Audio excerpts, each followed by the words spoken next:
भेंडी आलू आंबुल पकईकि झोल करी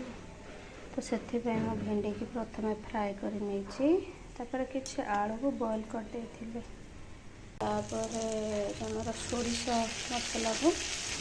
पकई बेसी जारे कहीं पिता लगे यहाँ सब टमाटर लंका गुंड हल्दी गुंड लुण आलू को रखी मसला तो आलू को मसला को कषी पानी ऐड कर छोट बड़े छोट होती मो बो एमती भेंडी आलू झोल करे मत बहुत भल लगे तो मु आज कहली